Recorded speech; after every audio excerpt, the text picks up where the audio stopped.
5 August curfew ভেঙে রাজপথে নামা মিছিলে অংশ নিয়ে পুলিশের গুলিতে গুরুতর আহত হয়েছিলেন পোশাক কর্মী জিয়াউর রহমান। বিভিন্ন হাসপাতালে চিকিৎসা নিয়েও বাঁচানো যায়নি তাকে। 9 আগস্ট ঢাকা মেডিকেলে চিকিৎসাধীন অবস্থায় পরপারে পাড়ি জমান স্বৈরাচার বিরোধী আন্দোলনের অগ্রসৈনিক জিয়াউর রহমান।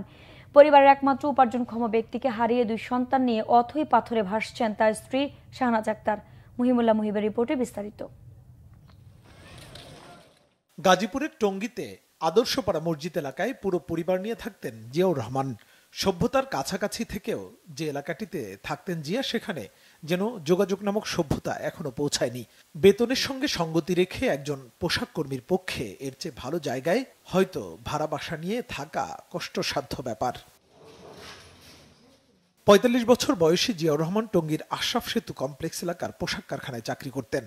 5 আগস্ট উত্তর আজমপুর এলাকায় গুলিবিদ্ধ হন তিনি। অবস্থা গুরুতর দেখে সেখান থেকে বিভিন্ন হাসপাতাল ঘুরে ঢাকা মেডিকেলের আইসিইউতে নেওয়া হয়। 9 আগস্ট পরপারে পাড়ি জমান পোশাক কর্মী জিয়া। এখন কিভাবে আপনার এই সংসার চলছে? এখন ওই যে আমার ভাই দেয়, মাইনসে দেয়, ওইভাবে আর কি চলে কোনো রকম।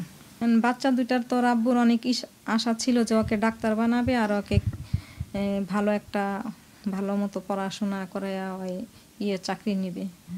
তো এখন তো এগুলো আর হবে না। এখন যে কি করব বাড়িতে যাই জানি না। মানে বাড়িতে যদি কেউ সহযোগিতা করে পড়াশোনার দিক দিয়ে তাহলে তো করবে। আর আমিও যে একটা ঢাকায় থাইকা চাকরি করবো আমিও পারবো না, কারণ আমি অসুস্থ। বাবা আমাকে অনেক আদর করতো। শনিবারে ঘুরতে গেলাম, আইসক্রিম কিন্তু আমরা ছাদে অনেক গল্প করতাম। রাতে আমাকে পড়াতো, পরে আমরা ছাদে যাই লুডো খেলতাম। আমি যে পড়তে যেতাম আমার ম্যাডামের কাছে, তখন ভাই আর আব্বু লুডো খেলবো। বাবাকে ছাড়া আমাদের আমরা ভালো মতন চলতে পারতেছি না, খাবার দাবারের কষ্ট হয় এবং বাবা আমাদের থাকা গেলেও আমাদের অনেক আদর করতো। পরিবারের একমাত্র উপার্জনক্ষম ব্যক্তিটিকে হারানোর পর বাসা ভাড়া 2 মাসের বকেয়া পড়েছে। 9ম শ্রেণী পড়ুয়া ছেলে তানজিলুর রহমান শারাফ আর 2য় শ্রেণী পড়ুয়া মেয়ে জাফনা আক্তারের স্কুলের বেতন দেয়া বন্ধ। শহর ছেড়ে এই পরিবারটি যে গ্রামে ফিরবে সেই পথ নেই, কারণ পোশাক কারখানার স্বল্প বেতনে সংসার সামলে গ্রামে কিনতে পারেনি কোনো ঘর।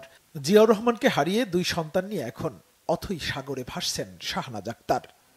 আমাদের কাছে এখন 2 মাসের ঘর ভাড়া পাবে বাড়িওয়ালা। এখন এই 2 মাসের ঘর ভাড়া আমাদের দিয়ে 1 তারিখে চলে যেতে হবে। একবারে তুমি গ্রামে চলে যাব। যেই বেতন আয় করতো ওইটা দিয়ে আমরা চলতাম। এখন তো আমাদের আয় করার কেউই নাই।